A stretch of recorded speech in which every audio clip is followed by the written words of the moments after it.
Rod into tap plus Panther, or coin Rod into backfire, that kind of thing.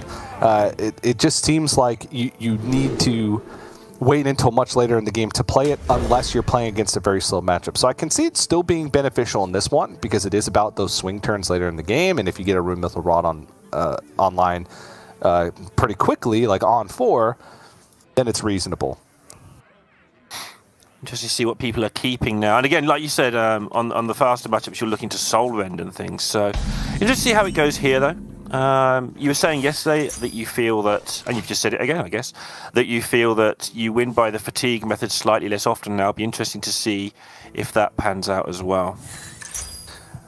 Yeah, I think maybe in the mirror matchup, I was incorrect in that assumption, because it takes you longer to get your threats online, which means your opponent has more time to find the answers themselves. And because both decks are the same speed, right, you still have just as many potential for swing turns as you did, and you can get into that kind of attrition battle just the same as you would previously.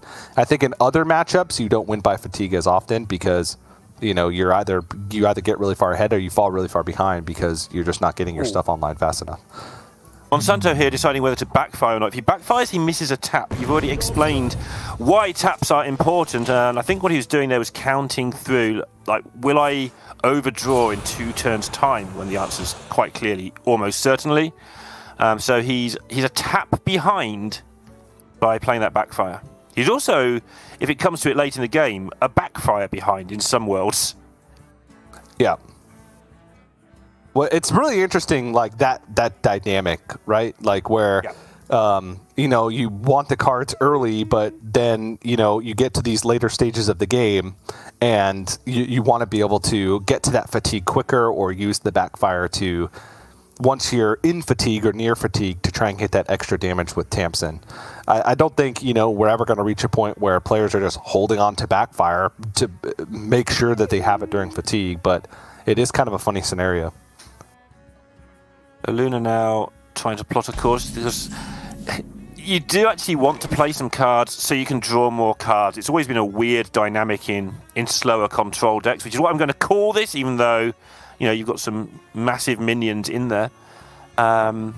Which things you can actually get rid of, because one of the weird things about decks like this is a lot of the time you draw a card, you play a card, you draw a card, like Mortal Coil. It's hard to dump on a 1/1. Tour Guide, you're going to get it back, and get it back with Raise Dead, so you're going to get more cards in your hand.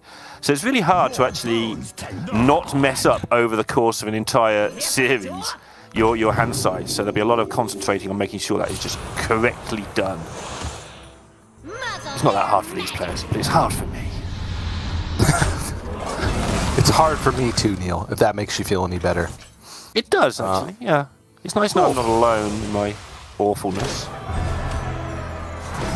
Alright. Both players have pretty similar hands, with double Flesh Giant on both sides, and a Scavenger, and a Backfire. So, again, it's about who can get these threats out quicker, though the ability to get these Flesh Giants down usually is about a turn slower, just because it takes most of the time the first quest tick to allow you to play that Flesh Giant for cheap enough, and that first quest tick happens a turn later. And then the double Flesh Giant turns were usually fitting in like Raise Dead plus some healing cards like Drain Soul or Touch. Those take even longer. So we're going to see Monsanto just play a Flesh Giant out now, just try and get some resources out of Luna, get that Flesh Giant into the Raise Dead pool to try and get multiple down later on. Yeah, it's weird how Flesh Giant has just slowly got worse and worse, to the point where it's still good, but you now have to actually play it. Of course, the prospects of it getting to 0, let's just not worry about it. Let's just play it for 5 and get it home with it. Get it back later for Raise Dead, then it'll cost 0 at some point. But yep, Luna needs to allocate the minimum resources here. That's who will win the game, is who keeps tapping and sort of gets rid of their opponent's threats the most efficient way. And there isn't a very easy way for her to deal with this. There's loads of easy ways, but there's not any efficient ways. I mean, you can just, don't like any of them. she could just play a Flesh Giant of her own. Now, hand space is really an issue. She's going to have to burn a coin just to get a Drain Soul out. What this will do is protect herself from... What the heck? There's a cat walking on her counter. All right. Yeah, I noticed that. There's cats. Now it's down there. There's cats everywhere. There are actually cats everywhere in Luna's house. I notice this every week. Yeah, protect it from Soul Rend. So now if Monsanto can't use Soul Rend as a way to push 8 damage to keep the Flesh Giant alive, now if Monsanto wants to use Soul Rend, there's a significant downside of killing his own Flesh Giant. He doesn't have Soul Rend, so not really relevant in this situation, but I don't think that Drain Soul was fully wasted. It did have a reason behind its play. Monsanto's going to double coil here. I imagine this will be paired with like a Unstable Shadow Blast on the Panthara. And maybe even a life tap just to try and get that quest progress rolling. Yeah, going pretty low, but Luna's showed that...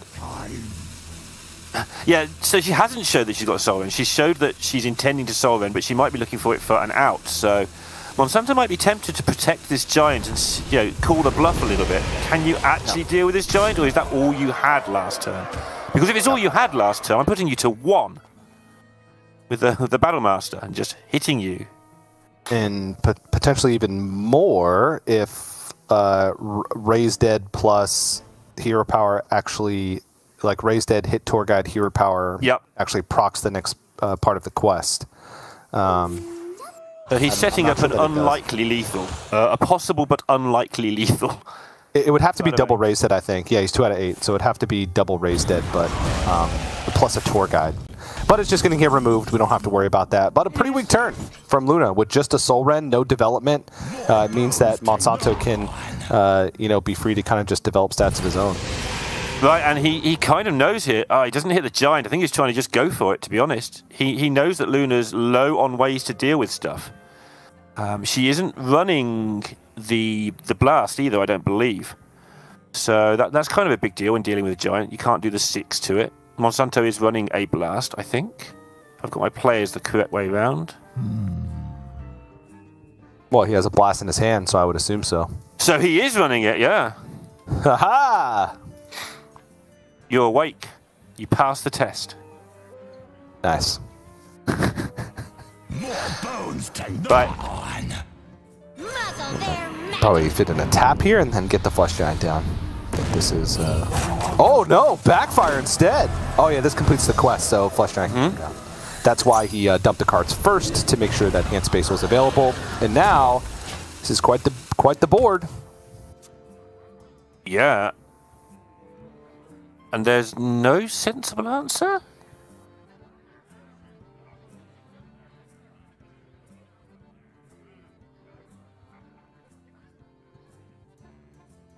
12 cards left in deck.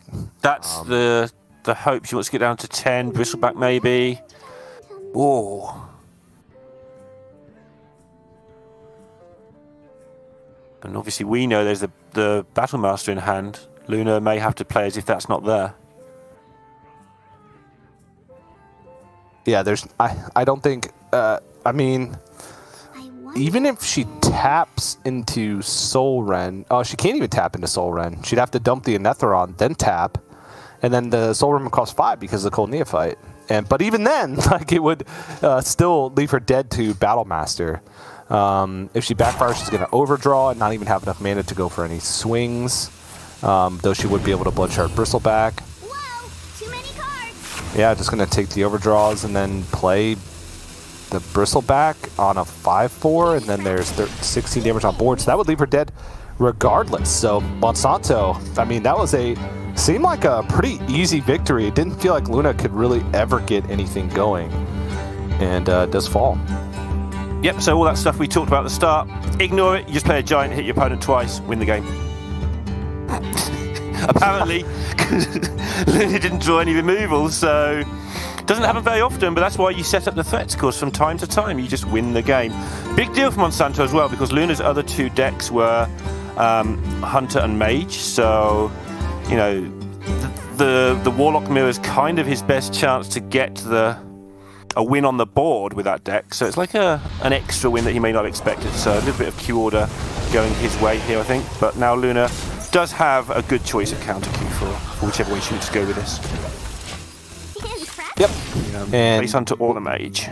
Yeah, I would say Face Hunter in this situation. I think the Mage has some has like the most polarized matchups. Actually, well, the Hunters might walk into the Demon Hunter, which is just oof if that happens. So yeah, so Rogue is banned on both sides. So yeah, the Hunter doesn't want to run into the Demon Hunter, but also doesn't necessarily want to run into the Druid, and I think that makes sense. It may not be the best matchup against Warlock specifically, but it's not good against the other ones.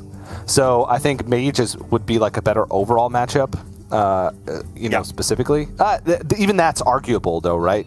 And then I mean, the Mage versus the Druid, that's where you're protecting. If you're Luna here, you win this with a Face Hunter, then it loses to the Demon Hunter, then you try and get lucky with a Mage against the Demon Hunter, which is doable, and then you've got your Mage left for the Druid at the end, which is her route to victory, because that's a fairly good matchup as well for the Mage. Yeah. And it also, yeah, the whole point of Last Hero Standing is you will run into the counter queue, so get the Hunter winning, get it counter queued, and hope your Mage can get a little bit lucky. Not a lot, just a tiny bit. Just a little bit. Just a little bit.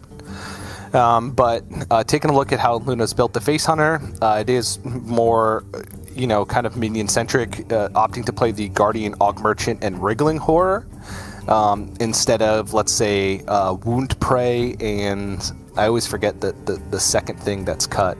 Adorable Infestation. Thank you. So... you know, it's kind of interesting because you can consider all of those board cards. I think that Adorable Infestation and the Wound Prey are better when you're looking at other board-centric matchups where you just absolutely need the power on board immediately, whereas Wriggling Horror and Guardian Og Merchant protect you against some of the slower matchups because you can either give something Divine Shield or buff it out of range of a key piece of removal. So just, you know, pretty interesting decisions overall, because while the cards seem similar, they can make some big differences. Talking of interesting decisions, there's only one Bread Baker in this deck for Monsanto, and obviously if you can get to turn 4 or 5, or maybe a little bit later, maybe 6, intact, the Bread Baker is just your win condition almost. You play it, you heal back up. But it's a card in your opening hand. You're probably keeping the Mortal Coil, and then you'd be relying on a lot of top decks, so Monsanto does have to throw it away. But he gave it a decent amount of consideration. All right. I'm amazed, CJ, that Hunter has managed to hang in there under current Hearthstone conditions with all the crazy combos and, you know, amazingly strong decks around it. Well, you know, Hunter was just like, for what its intended purpose is, which should just be this, you know, super fast, aggressive deck that can punish slow turns. If things in the metagame get slightly slower, obviously, you know, Face Hunter is going to get better because they have less time before their opponent gets online, which gives them a better chance of killing. Not more time, because that would just be an oxymoron, but you get what I mean in that sense. Yeah, don't call me an oxy. Right, Monsanto's going to have to blast something here. Oh. Is he? Oh. That's horrible. Probably. Yeah, take some of the damage off board. Yeah, this is going to get a little awkward. The stabilization turns are relatively the same, right? Like Soul Rend didn't get touched, none of the healing cards got touched, but you know, your ability to gain that additional healing from life taps and backfires is just a little bit more delayed, and sometimes you absolutely need that 3 health to kind of go for the swing. So, all right, well, here he is. Yeah. Ooh, Mortal Coil picked Mortal up. Coil. And the Soul Rend, which is actually more exciting, even though I didn't make it sound that way.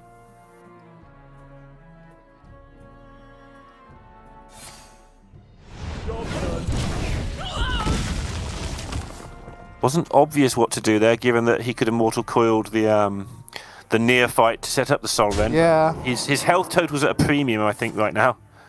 Yeah, Tamsin also in hand, which, you know, hard to just hold on to it for Mortal Coil, right? You want to be able to use the touches, but I think this one is going to be pretty close to done. I mean, gets the 3 healing and can maybe absorb 3 damage with the Bloodshard Bristleback. So we count what's in hand on the other side for Luna. The hero power's already buffed up to 4. The neophyte's on 3. And there's another aim shot in hand, which is plenty. It's exacties, right? 3, 3, and 6. That's exacties. Yep. That was a quick game of Hearthstone. 1-1. Yeah, I mean, both were pretty quick games of Hearthstone, all things considered. So, Warlock Mirrors, sometimes those can get, you know, exceptionally grindy. But Luna ties it up, and now Monsanto has his pick of what he wants to queue into the Hunter. Rogue was banned away, so he's got the Demon Hunter or Druid left. I imagine it's going to be the Druid? I mean, I'm going to check the build of this Demon Hunter, actually, because I think it's just an auto pick. It's just a free win.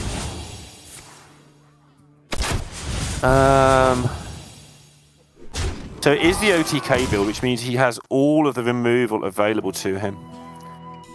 But does he want that for... I guess he wants the Druid for the Mage, right? He is playing Druid, so... Yeah. That one, honestly, is a pretty difficult decision, right? Because I could see it, you know, being a reasonable decision on for, you know, both sides, whether he would queue the Demon Hunter here or the Druid. So... we'll see. Aggro Druid going to be the choice here.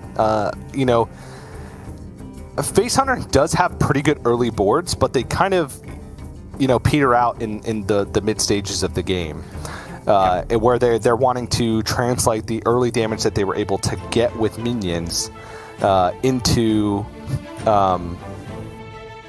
like a kill instead of continuously fighting for board. Obviously, you can get like the Trampling Rhino, which is, you know, a great tool to live on board and push face damage, but it seems like Aggro Druid's ability to keep building boards is more consistent. And in a matchup that does seem to be all about the early board, having that consistency of board presence, I think, is invaluable, and that's why I like the Aggro Druid in this matchup. Yeah, this is actually the right pick as well, because if this loses, then he gets the Demon Hunter against the Hunter, the free win, and then he gets to play the Mage with the Demon Hunter, which is also a good matchup. But if he plays it the other way around, he ends up always putting this Druid into the Mage at some point, which is the worst matchup he has left remaining. So he wants to play the Mage on his terms, which means he's beaten the Hunter, which is good terms to play it on. And then the Hunter still gets to play... his Demon Hunter still gets to play against the Mage, worst case anyway, so this is definitely right. I've explained that absolutely horribly, but it is right. Some nice pickups. Annoyatron is so annoying. It's the best named card in Hearthstone. Yeah, certainly is. And Farwatch Post Keep is interesting in itself, right? Because when you're talking about early board battles, having a minion that can attack is not the you know, greatest situation to be in. But it does mean that Luna's ability to fight back once Monsanto pretty much inevitably does take the board is much more limited, because Face Hunter needs to be spending all of their mana in the early game anyway to have a chance, and if their cards cost more, then you end up in situations like this where, yeah, it got a quick shot out, which is fantastic news. But if your cards cost more, it's easier to spend all your mana. Think about it that way. There you go. You just play fewer cards, that's all. Yeah. But no. Exactly. If they cost 1, you're doubling the cost. If they cost 5 or 6, well, then it's just an inconvenience in some matchups. And here's another one, not quite so important this time around, because Luna's going to be up to 4 mana. She's still got some cards she wants to play. Curious to see which way he goes with it. Especially with double Park Panther in hand, because you can just start clearing boards next turn. Yeah, and it's also interesting that she didn't want to protect the Mankrik on board with the trade. Obviously, it's just more efficient to like damage if you leave that up, but this lets Monsanto trade off the biggest minion on board, which was the least vulnerable to Park Panther, because that, I guess it would still be vulnerable to Park Panther. But opting to push the 1 face damage instead of trading off one of the squirrels. I mean, the downside to trading in that squirrel would be you put the squirrels into Monsanto's deck, which means that, you know, maybe next turn the squirrels could just be pulled out of the deck, and then you're, you know, even in a worse off position as you were on the turn previously. So it's not cut and dry for sure. I feel that one of the big things here that's filtered through from the first watch post is this Felmore only now getting played. The reason I think that's a big deal is because this Felmore is now much, much less likely to hit the face than it would have been if it came down on turn 2. But obviously Luna didn't know the make of Monsanto's hand. He happens to have the ideal hand for the matchup anyway, and she would have been scared of, yeah, play the Felmore, and the Druid can just go super wide quite quickly anyway. So I'm not saying she's done anything wrong, just that that watch post has had this effect that's just knocked on throughout the whole game.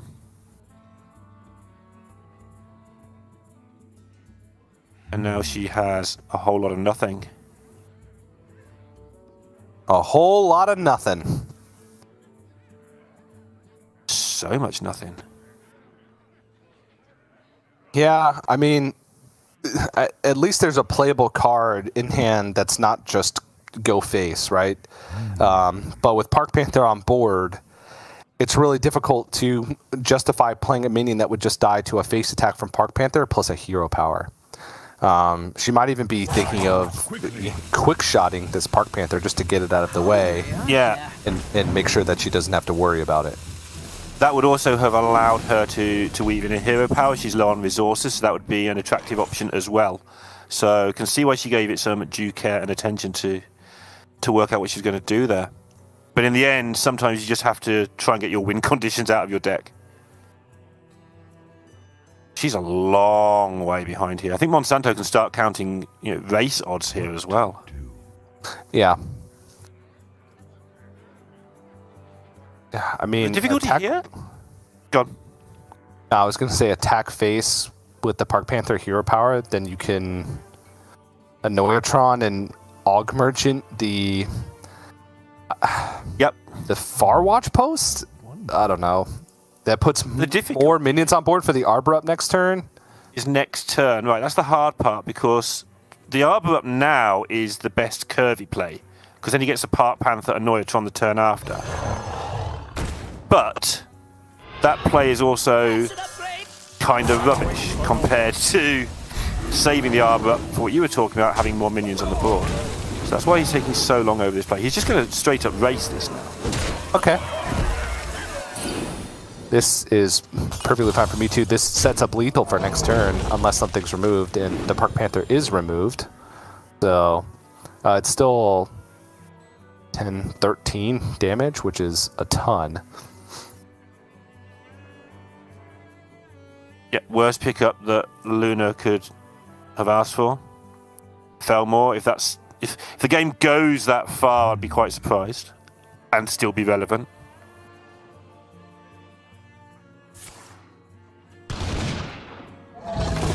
You always know that the hunter's in trouble when they start quick-shotting things and not drawing a card. Yeah. I like the Volpertinger pickup just because she desperately needs to have something on board and can't afford to spend too much mana on a Trampling Rhino, but we're looking at a very good turn for Monsanto no matter which way he does this. I think like just double Annoyatron trade onto the Volpertinger is fine, because then you're guaranteed multiple minions for next turn. Yeah, I think that's reasonable. At this point, the reason to pause is to think about what you might top deck, but then you start realizing that everything relies on you having more minions, so don't worry about it, like composting, etc. Yeah. Oh, cheeky little bump into the Volpertinger as well, so that if Luna wants to get this Divine Shield away, then the Volpertinger will die. Yeah, this is smart. This is very smart. Rinling's rifle is actually quite sick. Care to go further? I mean, there's the obvious explosive trap, but what else? What else could be helpful?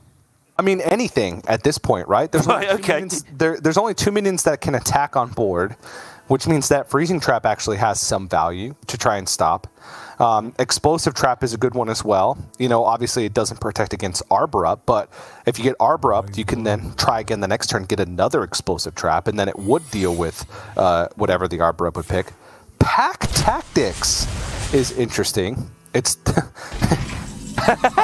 nothing to see here. The one you would least expect, I suppose. This Wolpertinger's just sitting here, nothing to see. Yeah. If he hadn't got the Arbor Up, this would be a so much more interesting turn to bluff and double bluff, right? Because Luna can make this play instead of taking explosive trap. Yeah.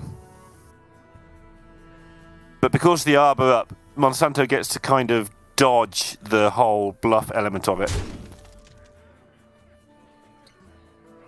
Okay, well, there's going to be a little bit of wasted damage, but I think Monsanto was just kind of worried about it.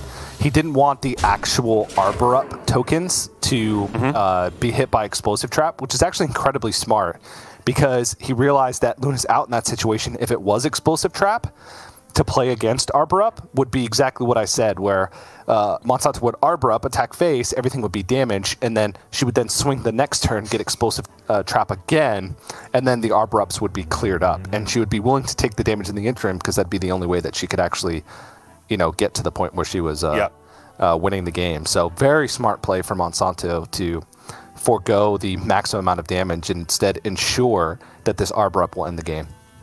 Just remind that Raven is the go-to guy, not you. But yes, absolutely. And it's just the respect they have for each other that Luna can make that play.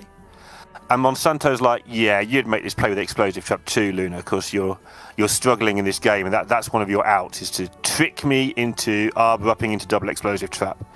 So, really nice little interaction there between the two players and the secrets. Yeah. Okay, so now this one has to be explosive. Yep. And Luna has to aim shot one of these away just to stay alive. And there's 8, 11, 12. It's actually 12 damage on board, even through explosive trap, so. That'll do it. Acorns.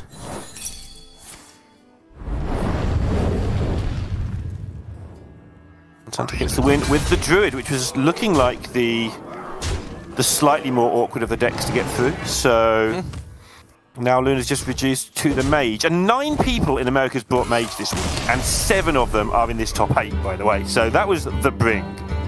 It's not done particularly well in the other regions overall, but it seems like Mage in this region is getting the work done. So Luna's not out of this yet. Yeah, I'm a fan of the Mage in last year's standing just because, you know, it is that deck that it just has those polarized matchups, right? When you can have a deck in your lineup that you can choose one to pretty much take your win, I think it's good. And in last year's standing, if you're bringing any sort of aggressive deck, right, you're always going to run into the players that are bringing some semblance of control. Control Warrior, Big Warrior, etc., which is, you know, where the Mage shines is beating those decks where it has time and can utilize its infinite damage. We saw it happen yesterday. We saw it happen earlier today as well with Yarla versus Viper, I think it was, which was Control Warrior versus the Quest Mage. That infinite damage cycle where no matter how much armor you gain, the Ignites are going to keep getting stronger and stronger and stronger. It's a very difficult matchup to beat, and that's not even its only good matchup. So this time around, though, even though Quest Mage can sometimes hold its own against the Aggro Druid, it's very difficult because their boards are so resilient. Yeah, I think the Mage, personally, I feel that the Mage might be okay in this matchup. It depends on the exact builds. I think that the inclusion of the Annoyatrons has made things a lot harder for the Mage, though. Yeah. Just, you can no longer clear up the whole board, which means there's always going to be targets for the Arbor Up, which is a lot of extra damage pushed. So maybe it has swung in the favour of the Druid over time. Yeah. His hand. Oh my goodness, what are you going to do with it? Just keep the Just present. keep. Oh. Okay. Wasn't sure if he would, but there's no way to avoid your stuff being frozen, so you might as well just get on with it. Except that Mage completes the quest and kill them before they do.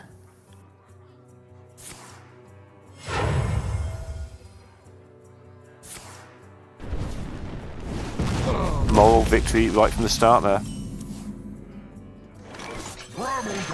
Yep. I don't think it makes that much of a difference. Luna can still go Sorcerer or Quest, the Sorcerer's Gambit, and then a Brain Freeze's turn on the Battle Guard. Picking up a lot of just early game removal and all different spell schools as well. Ruined Orb, First Flame. All of this is fantastic in the ways of just trying to deal with these early game boards. Even this isn't the biggest of deals. Now it is, though. Yeah, Monsanto's just all in. Oh. It's turn 2, and he's just all in. Is that a hot streak? Oh my goodness. It is. And that's a bit of a whiff. Yeah. If she did Lab Partner, she could have gone Lab Partner, Ping, Hot Streak, First Flame. Now it's going to have to work a little bit harder for the mana. In fact, it's not even a clear anymore, which is awkward, to say the least. Yep.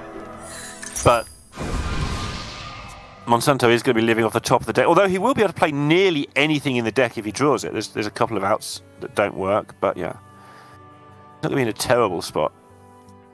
What would you even do here?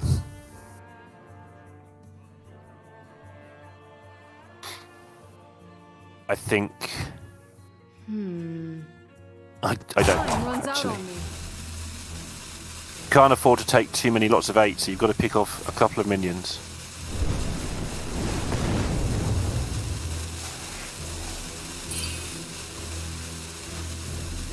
And then Astromancer First Flame? I think so. The danger of going any other way would be to... Really?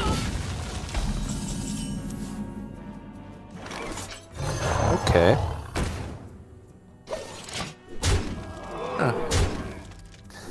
Yeah, I mean, that's a very difficult turn from the get-go, right? I agree with the primordial studies to start things. Oh my goodness gracious. That's so good. But the Panther's down. Okay, now Lab Partner is...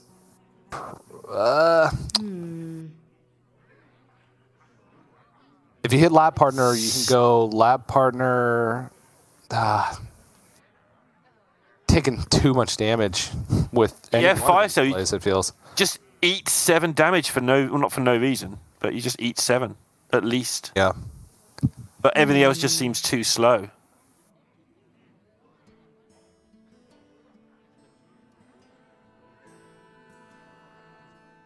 And Luna, so what Luna's wondering about is if she can clear next turn. So there are options where she can just remove some damage now, which is what she's going to do. And then have the full clear next turn. Yeah.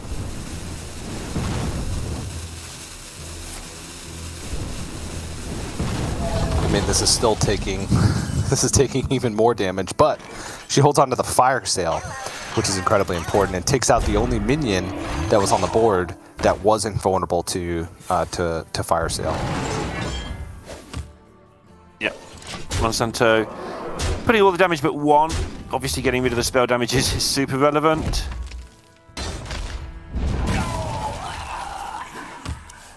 Notice how Luna's kept the squirrel alive as long as possible out of the ordering of killing things as well, so that the acorns haven't been findable.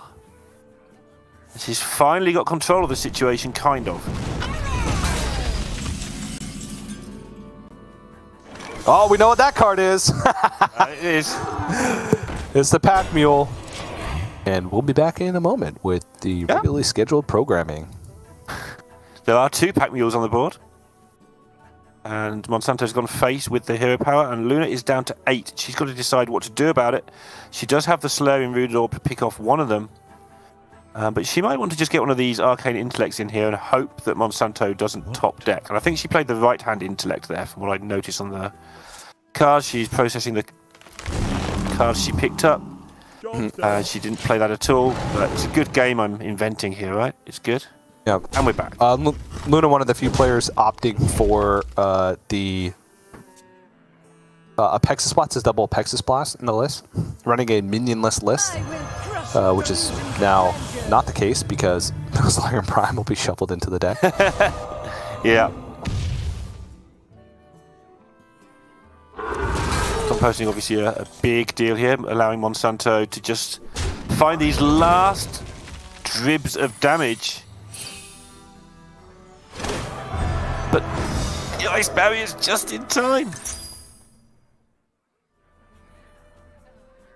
That's a massive deal. Yeah, it's a pretty big deal. Now Monsanto no longer has a clock. Park Panther, like after one hero power, the second Park Panther wouldn't be just like an automatic lethal. Monsanto now kind of just resigned to playing whatever comes off the top and hoping that that gets there. The ideal situation is like a bunch of squirrels into a composting top deck, but that ship has very nearly sailed. Without him, presumably. No. He was on it. Oh, I see, and he's meant to stay there. I get it. Yeah. I've never known which way that idiom is meant to... All right, let's break it down, shall we? All right, so that ship has sailed. The ship being his ability to, what, get composting with the squirrels? Yes, that was the ship. And all right, so that was the ship. He actually didn't know what the ship was to begin with, and he saw one squirrel plus a composting come out, right? Right. And he thought, is that the ship I'm looking for? Like, is that the one that I need to get on? It was a much smaller ship. Didn't look like much, right? It didn't look like some crazy ship. It's just an okay ship, run-of-the-mill ship that you find, somewhere in your local bar or whatever. Yeah, okay. Yep, just a nice, decent, sturdy ship. And then he got on that one. Turns out that wasn't the right ship. So he got on the wrong ship. He jumped the gun. Sailed. And then it's the actual ship that he was supposed to get on arrived like 2 minutes later, and then that one sailed. And he's stuck on the wrong ship. I see. I think I understand none of this. But he has now got a composting, so if the squirrels can all turn up next turn, maybe he just gets some glimmer of a hope. Yeah. The lifeboat. Yeah. Yeah. Now the big ship that he was supposed to get on originally is much faster than the ship he's actually on. And so he just has to hope that by some miracle, the ship that has sailed that he was supposed to be on, all right, he jumped off the boat that he was on. So, well, it's 2-all. Yeah.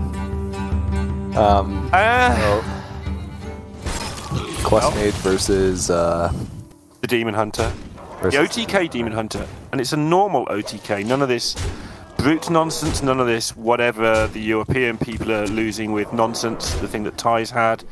This is just a good old-fashioned OTK Demon Hunter with O's, T's, and K's. And that's it. You've got to watch your O's and T's and K's. Yep. Yeah. Well, yep.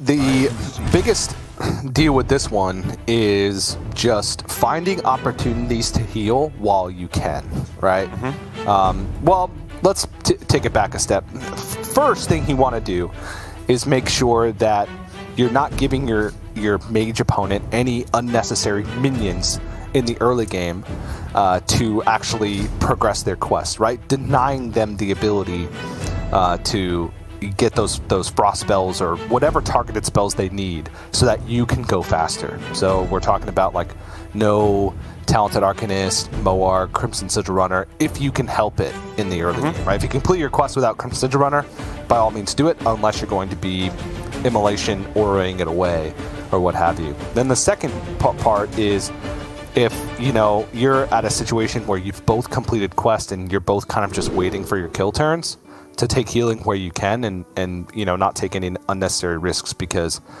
you have redundancy. The mage does not, most of the time, right? Their redundancy is in the form of, all right, I got to fatigue, now my ignites just keep shuffling back into my deck. But there's a couple turns where if you haven't picked up your OTK, sometimes you do just need to take some healing while you can, and then rely on your deck to draw you into that OTK. So I think Monsanto's full kept this. I understand keeping the 3 left-hand cards, because obviously you keep the Final Showdown because it's the Final Showdown, you keep the Guild Trader because it's blocking your Spectral Sight, and you can cycle it away, tradable it is away, and then your Spectral Sight will be on the left-hand side. Kind of surprised that he didn't get rid of the Viper. Obviously it is a card draw alongside the quest, but thought maybe there were better things you could try and hit there. Anything you'd rather have?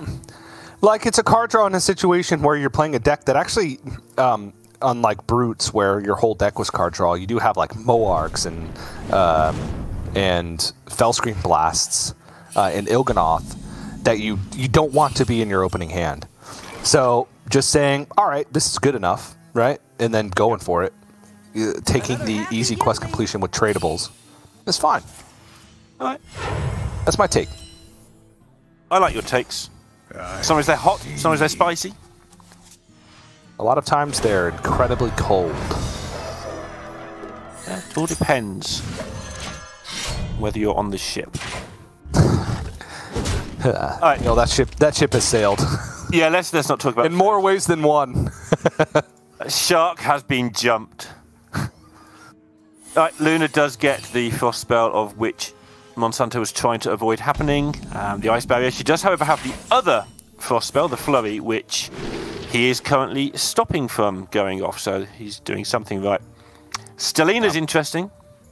Would have got to the left-hand side at a point where it would have been really useful to mess Luna about.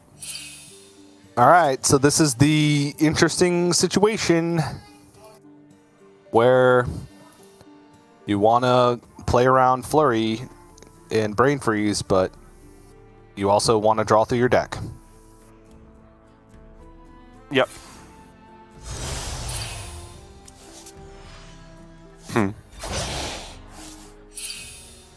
You're going to have the option, but Fellscream is something you don't really want to part with.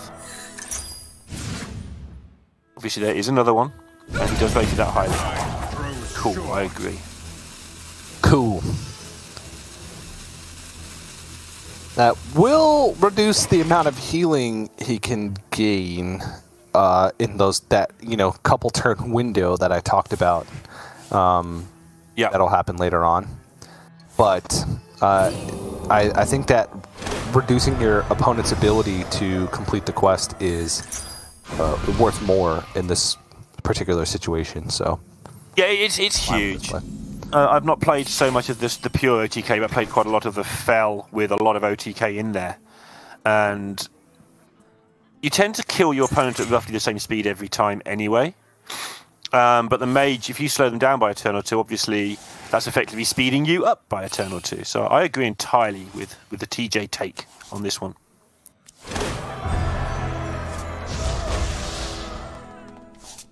Curtis already. You get around playing a minion now, Monsanto. I think he might play Kurtrus next turn. Yeah, but, I mean, come on. Like, if they're on the second portion of the quest and you have Kurtrus online, like, job's done, right? Yep. That's a big success. Luna also just hitting no card draw whatsoever. And Cram Session is card draw, but not the card draw you want. Looking for Arcane Intellect. I mean, second Encounter's Flow, sure. That has an incredibly high upside if she does end up hitting the card draw. Yeah, two things she didn't like about this turn, really. She doesn't want to waste that Fireball because of the healing you've been talking about, because that could just be negated completely.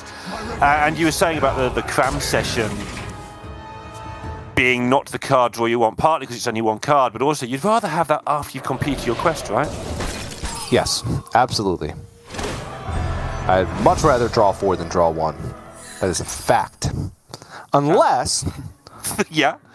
It's not a strict fact. It's not strictly better. Unless I only have 1 card left. Then I'd much rather draw 1 card. But again, unless not strictly, you've got unless Tamsin in play. I got Tamsin in play, and I'm playing the Quest Warlock, and I would like to go into Fatigue. Then even if I had one card left, I'd much rather draw 4 than draw 1. I can't even think of an unless for this. But there must be one. There's always an unless. Unless. Always an unless. Ooh, I see what you did there. Yeah, we got there. All right, Luna, however, isn't getting there at all right now. She's just planning when to play this evocation. The earlier she plays it, obviously the more cards she'll get. She has that hot streak, which could make it a decent card to play, but not enough mana on this turn left available, so she's going to wait one more turn.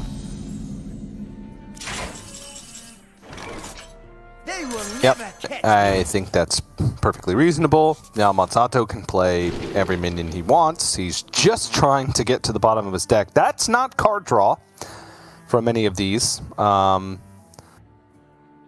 Bite is at least some immediate damage, right? There's still an ice barrier up, which I don't even know if Monsanto wants to attack into that. But what Dreadlord's Bite does do is it overrides the Tusk Piercer, which gets the Persistent Peddler out of the deck, but now picks up the other Tusk Piercer anyway.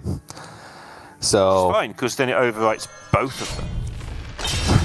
Yep. One overwrites one, now you cycle the Peddler, and then you bite some Dreads, and do it again. Yep. Potions, flasks, BOEs, I got it all.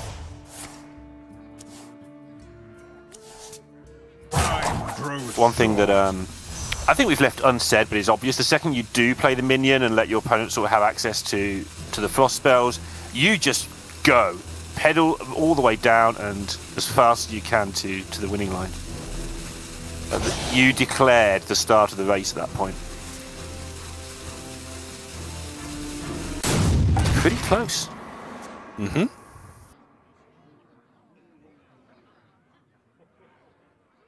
Okay. Arcane Intellect. That's card draw. It is, but what Monsanto's done here is he's challenged Luna. He said, okay, well, I know what you're trying to do. You're trying to do your quest, because that's what the quest says. I'm going to make you slow me down. And if you haven't got a flurry, which she had, I'm actually going to start doing lots of damage the old-fashioned way with good old-fashioned minions. Yep. And by the way, here, Trader is scary. Sorry. It is scary. Big deal here.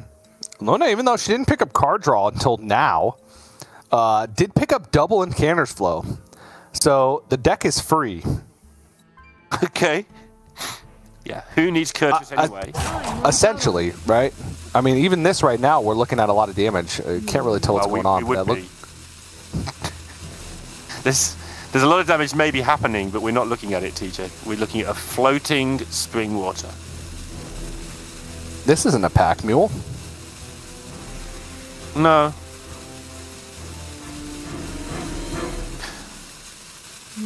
So, just going to have a look at Monsanto's hand. Well, we can still see at least that. Guild Trader Double Moarg is only 3 mana, so anytime he finds the Organoth, it's just over, right? Yes. Cool. Good talk. Oh, wow, look at that! He found it! We and it's just back over. into the game just in time. I mean, Luna did great that turn. Pretty much emptied her hand, got Monsanto down to 8. He didn't have a Fellscream Blast left, so if she was able to pick up Burn, that game was actually a lot closer than it may have seemed from, you know, how it had gone up until that point. So, but Monsanto was very deep into his deck, picks up the Oganoff, picks up the game win, and picks up the series win, and you know, these scripts just write themselves, Neil. Monsanto was unstoppable in last year's standing weeks. Now, on to yet another top 4. And, more importantly, $500 and a point for that match win. Absolutely. The point, crucially important. Actually, the point is important because he's probably very close to locking in the top 2 finish, which gets you a bye in the playoffs. If I was good at my job, I'd actually know if he had locked it in, but I think he's not quite there because Dreadeye and Nalgadan can still both catch him. But I think he's locked in a top 3 finish. And he's just doing it on the back of, you know, strong play, and as Language Hacker says, Monsanto has the best lineup every week. Yeah, He does, and that's